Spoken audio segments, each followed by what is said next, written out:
একদম জরুরি, তাহলে ওই জরুরি বিভাগে যাইতে হবে যে ভাই doctor uncle please sir please এখনই, নাহলে প্রসূতি ও স্ত্রী রোগ বিভাগ, শিশু রোগ, প্রসূতি ও স্ত্রী রোগ বিভাগ। হ্যাঁ, এই বিষয় নিয়ে একটু বলেন দিদি।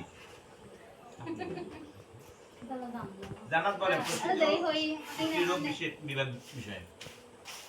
প্রসূতি মানে হচ্ছে মানে মহিলারা যখন গর্ভবতী হয়, ও রাজীবের মা আছে বলে ওখানে একটা তালিকা আছে, ওদের যে ওই যে একটা ডাক্তার দেখাতে হয়, সেই ডাক্তারের চেম্বারটার মধ্যেই লেখা থাকে প্রসূতি বিভাগ, হ্যাঁ স্ত্রী রোগ বিশেষজ্ঞ, এই ধরনের একটা লেখা থাকে।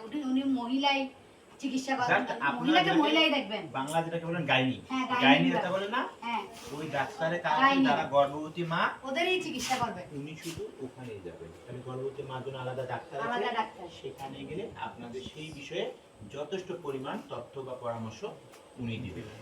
শিশু রোগ বিভাগ মানে হচ্ছে বাচ্চাদের, সকল বাচ্চারা, আমরা শিশু বলতে শিশু বলবো, সন্তান বলবো বা মানব সন্তান। আমরা কখনো আমরা যারা মিটিং আছি আমরা বাচ্চা বলবো না, বলেন কেন?